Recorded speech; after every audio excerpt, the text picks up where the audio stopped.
में खुली पूर्व मंत्री रावत से जुड़ी हुई एक और फाइल। कर्मकार कल्याण बोर्ड से जुड़ा है मामला। बोर्ड ने खरीदी थी 20 करोड़ की साइकिलें। हरक सिंह के श्रम मंत्री रहते हुए खरीदी गई थी ये साइकिलें। वितरण में गड़बड़ी की शिकायत सामने आई है। शासन ने गढ़वाल और कुमाऊं कमिश्नर को जांच सौंपी है। गढ़वाल में गढ़वाल कमिश्नर करेंगे जांच, कुमाऊं के जिलों में कुमाऊं के कमिश्नर करेंगे जांच। ये बात सामने आई है। बड़ी खबर हम आपको बता रहे हैं।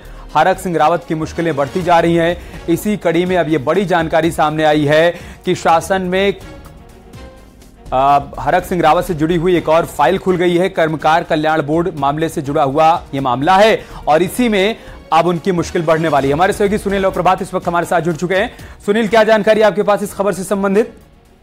देखिए अमित, जो हरक सिंह रावत हैं वो पिछली सरकार में यानी कि 2017 से 22 के बीच वो वन मंत्री भी रहे हैं और श्रम मंत्री का चार्ज भी उनके पास रहा है। वन मंत्री रहते हुए हरक सिंह रावत पहले ही सीबीआई की जांच की जद में हैं, जो कॉर्बेट में तमाम घोटाला हुआ था। अब श्रम जो मंत्रालय उनके पास था, इसमें कर्मकार कल्याण बोर्ड के तहत श्रमिकों के लिए 20 करोड़ की तत्कालीन समय में साइकिलें खरीदी गई थी और इस पर उसी समय से विवाद शुरू हो गया था कि ये जो साइकिलें हैं ये अपात्र लोगों को वितरित की गई। 20 करोड़ की खरीद पर भी सवाल उठे। तब इस पर अलग अलग जिलों में डीएम के लेवल पर जांच बिठाई गई थी और उस जांच में ये पुष्टि हुई थी इस बात की कि साइकिलों के वितरण में भारी अनियमितताएं पाई गई थी। अब चूंकि इस बीच ये मामला दबा रहा, लेकिन अब जो ये फाइल थी इसको एक बार फिर से रीओपन कर दिया गया है।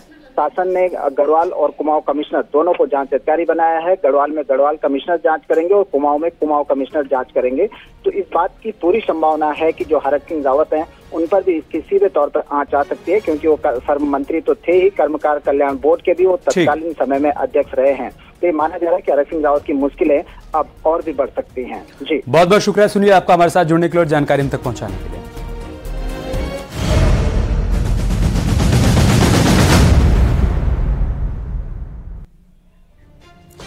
मामी जिद करती थी कि मार दो, मैंने मार दिया। आजमगढ़ में बीते एक सप्ताह पहले हुई हत्या का पुलिस ने खुलासा कर दिया है। आरोप है कि मामी संग मिलकर भांजे ने ही अपने मामा की हत्या कर दी।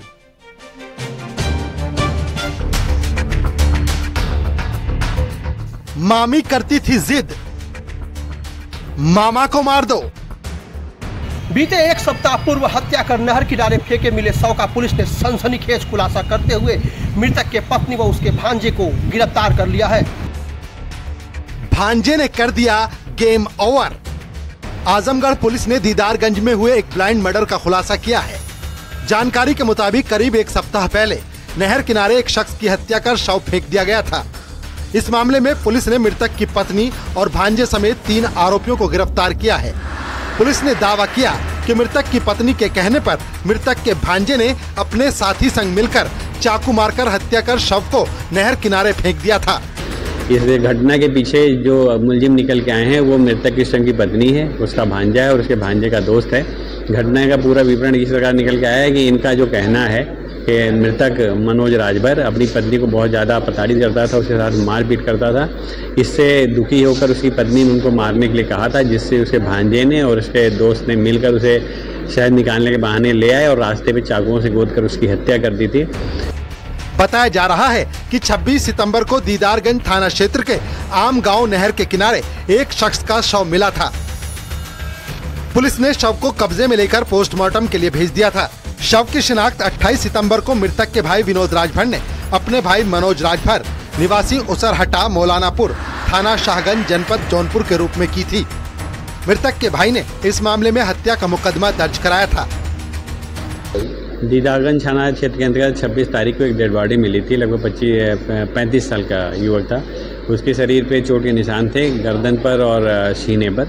इस संदर्भ में FIR पंजीकृत की गई थी और दीदारगंज पुलिस के बहुत ही सक्रिय भूमिका रही है इसमें। इन्होंने सर्विलांस और विवेचना के दौरान बहुत शीघ्रता से इसका अनावरण किया है। घटना का खुलासा करने के लिए दीदारगंज पुलिस टीम और सर्विलांस को जांच में लगाया गया था। पुलिस टीम ने पहले पूरे सबूत जुटाए, फिर मृतक की पत्नी ललिता देवी और उसके भांजे शिवम राजभर के साथ ही उसके दोस्त प्रिंस को गिरफ्तार कर लिया गया। पुलिस ने घटना में इस्तेमाल किए गए चाकू और बाइक समेत कई सामान बरामद किए हैं। खुलासे में ये बात सामने आई कि मृतक आए दिन शराब पीकर नशे में अपनी पत्नी और बच्चों के साथ मारपीट और गाली गलौज करता था। इस हरकत से उसकी पत्नी ललिता राजभर काफी परेशान थी। पति से छुटकारा पाने के लिए पत्नी ललिता ने अपने भांजे के साथ मिलकर हत्या की योजना बनाई और भांजे ने अपने दोस्त को इसके लिए तैयार किया। मृतक की पत्नी पर ही आरोप है। मृतक की पत्नी ने ही इस बात को पूरी तरह बताया है कि उसने उसकी हत्या करवाई है इसमें लग के, और उसका इंटरेस्ट ये था कि वो उसके साथ बहुत मारपीट करता था। 20 साल शादी को हो गए, बहुत प्रताड़ित था, इसलिए उसने उसकी हत्या कराई है और अपने भांजे की मदद से और उसके मित्र की मदद से कराई। वैसे तो दोनों की शादी को 20 साल हो गए थे।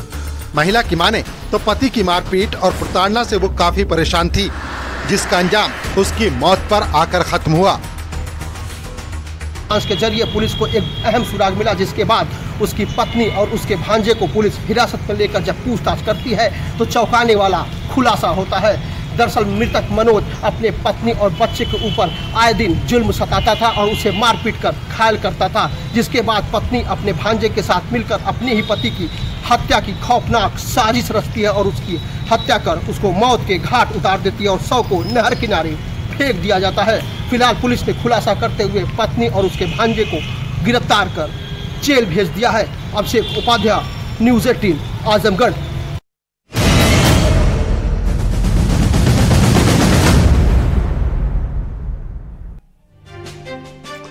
कानपुर में चोरी का एक अनोखा मामला सामने आया है, जहां पर चोरी की वारदातों का पर्दाफाश करने का दावा करने वाले ज्योतिष को चोरों ने चूना लगा दिया। कुंडली दिखाने आए चोरों ने शर्मा जी का ही गणित बिगाड़ कर रख दिया।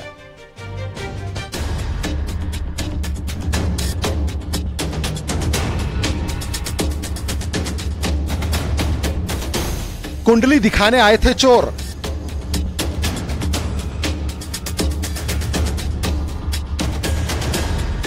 बिगाड़ गए ज्योतिषाचार्य जी का गणित।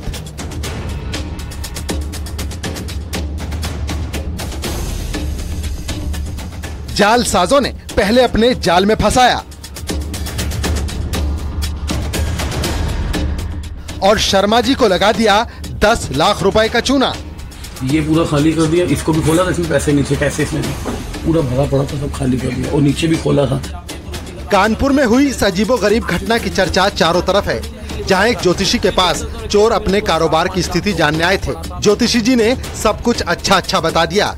इसके बाद चोरों ने उन्हें कोल्ड ड्रिंक पिलाई और फिर उन्हीं के घर से करीब 10 लाख रुपए की नकदी, मोबाइल और जेवर पर हाथ साफ कर दिया। बताया जा रहा है कि ये ज्योतिषी चोरी के मामलों में विशेष जानकार हैं। वो यहाँ तक बता देते हैं कि चोर किस दिशा से आए और किस दिशा में गए हैं।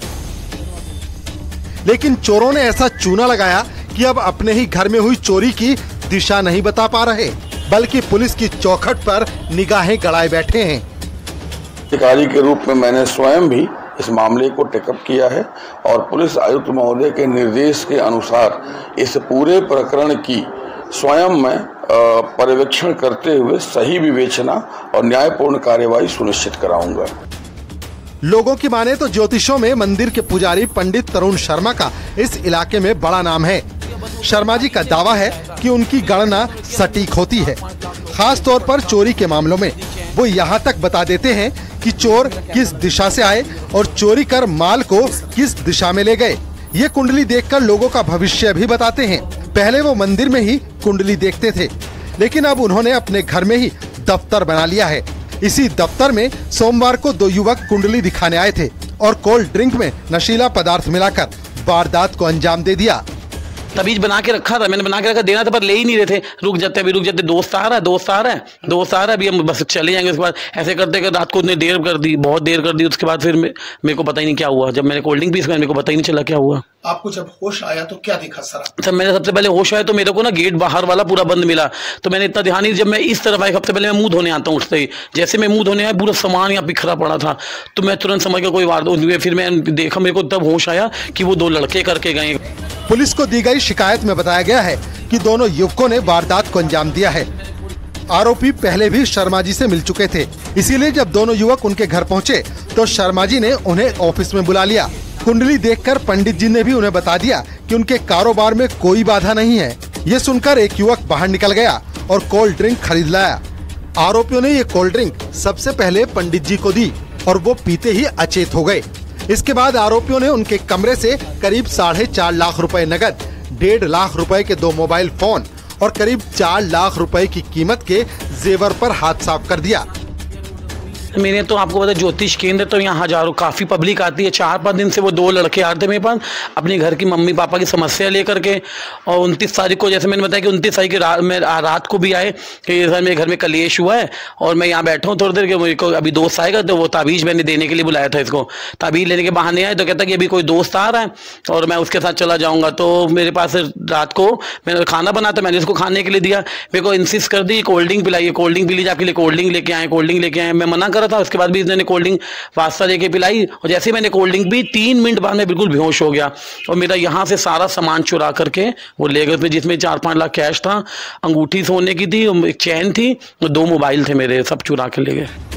काफी देर बाद जब पंडित तरुण शर्मा जी को होश आया तो उन्हें अपने साथ हुई अनहोनी का एहसास हुआ। सीसीटीवी देखने की कोशिश की तो पता चला कि खेल हो चुका है, क्योंकि जाते वक्त बदमाश सीसीटीवी का डीवीआर भी उखाड़ कर ले गए। अपनी कुंडली बनाने आए 2 युवकों ने ज्योतिष की कुंडली ही बदल दी।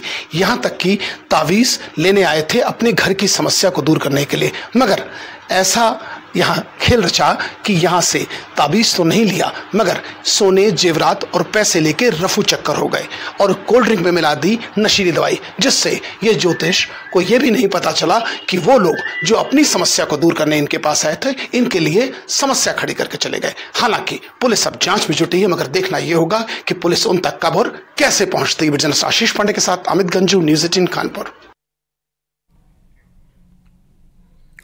और बात करते एक और बड़ी खबर की, जो इटावा से, जहां पर कोलकाता की बड़ी कंपनी के नाम पर नकली साबुन बेचने वाले दुकानों पर पुलिस और प्रशासन ने छापेमारी की है। इस दौरान पुलिस ने एक गोदाम से भारी मात्रा में नकली साबुन बरामद किया है। साथ ही नकली साबुन बेचने वाले कई दुकानदारों को गिरफ्तार किया गया है। बता दें कि कोलकाता की कंपनी के नाम से नकली साबुन बेचने की शिकायत मिली थी, जिस पर कार्रवाई करते हुए आरोपियों की गिरफ्तारी की गई है और अब इनसे पूछताछ की जा रही है। सूचना के आधार पर, जैसा कि एक साबुन का ब्रांड है कलकत्ता से, उसका मूलतः उसकी कंपनी है कलकत्ता में, उसके कंपनी के लोग आए हुए थे जो भी इसको प्रोप्राइटर के माध्यम से, तथा सिटी मजिस्ट्रेट और इंस्पेक्टर कोतवाली के नेतृत्व में ये 3 जगह रेड दी गई है, जिसमें 79 पैकेट साबुन जो है बरामद हुआ। तस्वीर नाम का ये साबुन है जो कि कलकत्ता से रजिस्टर्ड है और उसके आधार पर यहां पर डुप्लीकेसी हो रही थी। और अब खबर आगरा से, जहां पर सर्राफा कारोबारी अजय अवागढ़ के कई ठिकानों पर बुधवार से ही छापेमारी जारी है। इनकम टैक्स विभाग की टीम छापेमारी कर रही है। आय से अधिक संपत्ति की शिकायतों पर आयकर की टीम ने दबिश दी है। आयकर अधिकारी की पूछताछ के दौरान कारोबारी अजय अवागढ़ की तबीयत बिगड़ गई, जिसके चलते नर्सिंग स्टाफ को बुलाया गया। वहीं पूछताछ में करोड़ों की टैक्स चोरी और बेनामी संपत्ति के खुलासे की बात सामने आ रही है।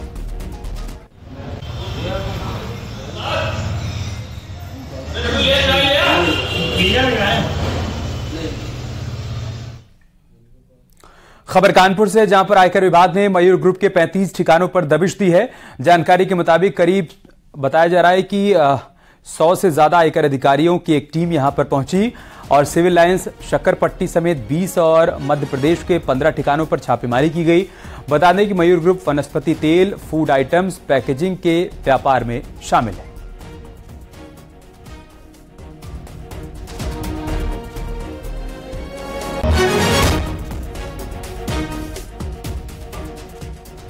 गाजियाबाद के इंदिरापुरम इलाके में मारपीट के बाद लड़के पर कार चढ़ाने का मामला सामने आया। दरअसल डासना निवासी जावेद कार सवार लड़कों से किसी बात को लेकर उलझ गया, जिससे नाराज कार सवार लड़कों ने जावेद को कार से रौंद दिया और वहां से फरार हो गए। स्थानीय लोगों ने घायल लड़के को फौरन गंभीर अवस्था में अस्पताल में भर्ती कराया। पीड़ित की शिकायत पर पुलिस ने FIR दर्ज कर ली है। कार सवारों की तलाश की जा रही है।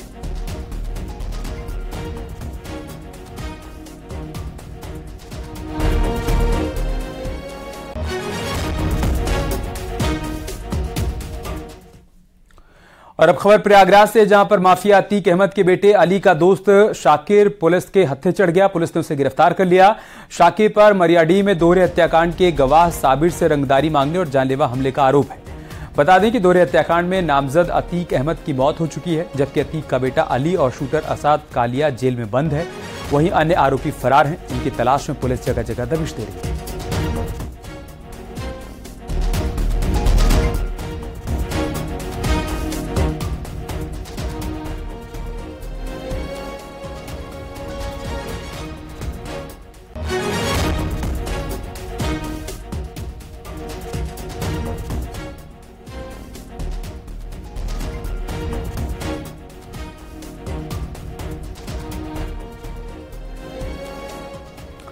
तो बड़ी खबर हम आपको बता रहे हैं, प्रयागराज में बड़ी कामयाबी पुलिस को मिली है। माफिया अतीक अहमद के बेटे अली के दोस्त को गिरफ्तार किया गया, जिसका नाम शाकिर है।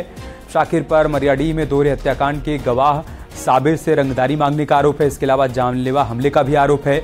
यहाँ आपको ये भी बता दें कि दोहरे हत्याकांड में नामजद अतीक अहमद की मौत हो चुकी है, जबकि अतीक का बेटा अली और शूटर असाद कालिया जेल में बंद है। तो वहीं अन्य आरोपी फरार हैं, जिनकी तलाश में पुलिस जगह जगह दबिश दे रही है और दबिश के दौरान ही पुलिस को बड़ी कामयाबी मिली है। पुलिस ने इस आरोपी को गिरफ्तार किया। यहां रुक रहे एक छोटे से ब्रेक के लिए, जल्द लौटेंगे कुछ और खबरों के साथ। आप देख रहे हैं न्यूज़ 18 उत्तर प्रदेश उत्तराखंड।